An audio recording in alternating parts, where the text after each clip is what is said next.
It is very sad कि हम इस प्लैनेट पे रह गए। देखिए फॉर एग्जांपल मैंने रशिया कभी नहीं गया, और जिस तरह से करंट सिचुएशन है मुझे ऐसा लगता है कि I might miss Russia for ever.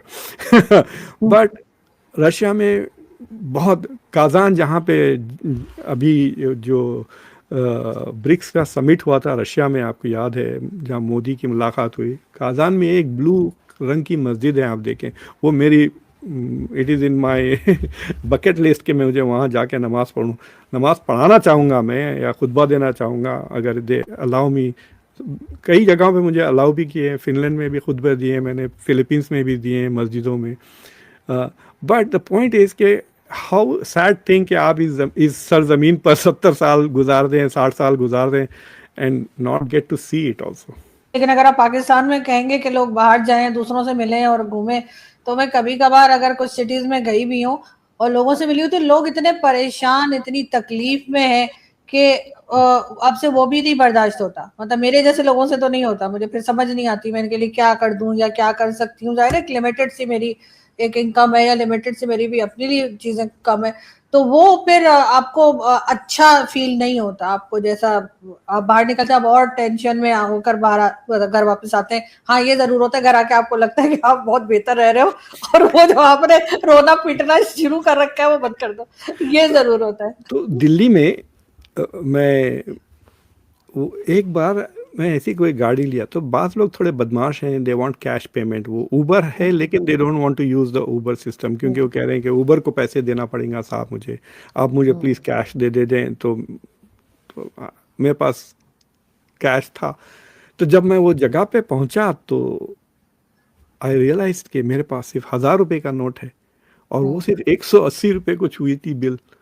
तो मैं उसको क्या 1000 कैसा दूं? जस्ट लाइक वापस।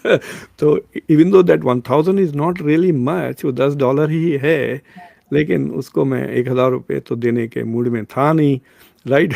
तो फिर उसने कहा सर चिल्लर नहीं है। तो मैंने सामने एक दुकान देखी, तो मैं बोला देखता हूँ उसके पास से कुछ मिलता है। तो मैं वो गया, तो एक औरत वहाँ बैठी थी, चिल्लर चिल्लर कहाँ से लाऊं, ये वो कह रही थी, और वो खाना खा रही थी आरजू। मतलब वो डब्बा नहीं होता, डब्बे पे वो कुछ चंद चीजें बेच रही थी। तो मैंने उसको दे दिया, और वो खाते खाते उसने रोटी तोड़ी और मुझे टुकड़ा दे दिया, और वो दे रही, उसका हाथ इतना गंदा और मैं बोला यार, लेकिन जितने प्यार से उसने दिया to a stranger a piece of a roti, वो कुछ आलू आलू की रोटी थी, तो रोटी खा ले बोल के, अब वो डब्बे में ढूंढी। तो मैं वो रोटी खाया मजे से, इतना पसंद आया, मुझे खुशी आई। उसके पास सिर्फ 300 रुपये थे, मैंने कहा पूरे रख ले, बाकी के ये 300 दे, मैं उसके आधे उसको दूंगा कैब वाले को। But to me that moved me a lot, you know. ना रिलीजन नहीं पता उसका, ना उसको मेरा रिलीजन पता, ना nothing, it was just a human, instinctively उसने कहा रोटी खा ले, यू नो, टुकड़ा दे जिन दिया। दिनों वंडरफुल।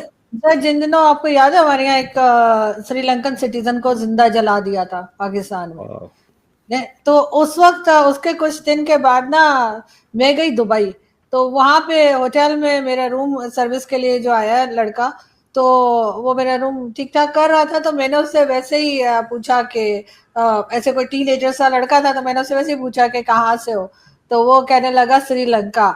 अच्छा, उसने पलट के मुझसे पूछा कि मैं इसको कैसे बोलूं कि मैं पाकिस्तान से हूँ, अभी तो बंदा चलाया हमने इनका। तो इस तरह का एक्सपीरियंस भी हो जाता है। फिर दूसरे दिन दूसरा आया, तो मुझे आदत है, मैं मतलब अगर टैक्सी में जाऊंगी या मैं होटल में कोई आएगा तो मैं उससे बातें करती रहती हूँ, शायद हर जर्नलिस्ट को बीमारी होती है। तो मैंने अब दूसरा आया तो मैंने कहा चलो ये वो तो नहीं लग रहा, दूसरे को मैंने फिर पूछा तो पता लगा वो बांग्लादेश का।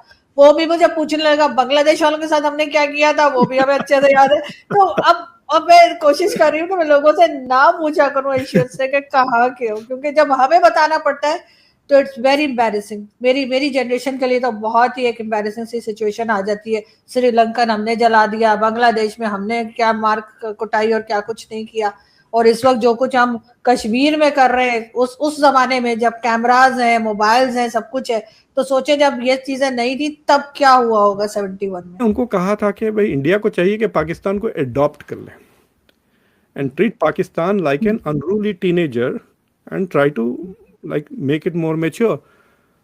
तो हंस के बोले थियरी में बहुत अच्छी बात है भाई, हम नहीं अडॉप्ट करते। मीन्स कैसे अडॉप्ट कर लें?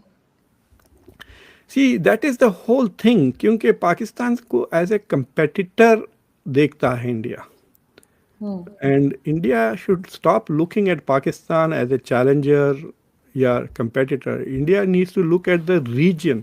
देखिए, अगर रीजन डेवलप नहीं हो तो इंडिया भी डेवलप नहीं होगी.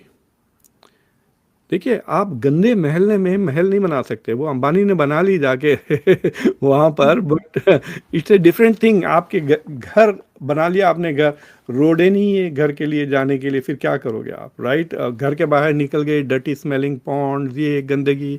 So it's that means you might be living in a nice house but the neighbourhood is very ugly, under develop. तो इसलिए भी देखिए, आप जापान का अगर मॉडल लेके देखें आप, तो जापान जब तरक्की किया उसको डव मॉडल कहते हैं, कि आप आगे हैं और बाकी सारे पीछे आपके साथ डेवलप हो रहे हैं. तो जापान के साथ साउथ कोरिया, ताइवान और वो सारे डेवलप होने लगे. जो अर्ली एशियन टाइगर्स थे, सिंगापुर, हांगकांग, ये चारों मुल्क डेवलप्ड विथ जापान. फिर उसके बाद जब चाइना डेवलप होने लगा, तो चाइना के साथ वियतनाम, मलेशिया, इंडोनेशिया, थाईलैंड, ये सारे के सारे started developing because of China. तो अब इंडिया अगर डेवलप हो रहा है और उसका neighbourhood is not developing, then there is going to be मतलब डिस्कनेक्ट होगा. इंडिया जोग्राफी अपने आप को जाके नॉर्थ वेस्टर्न अफ्रीका, यूरोप में तो रिलोकेट तो नहीं कर सकते ना, टेरिटोरियली है. आप इसी महल्ले में हमेशा यहीं रहेंगे geographically. So they have to work on this development things. और आई थिंक पब्लिक का रुझान has to go away from ये ऑपरेशन सिंदूर या ये terrorism, Kashmir, and focus more on improving the quality of life of the people.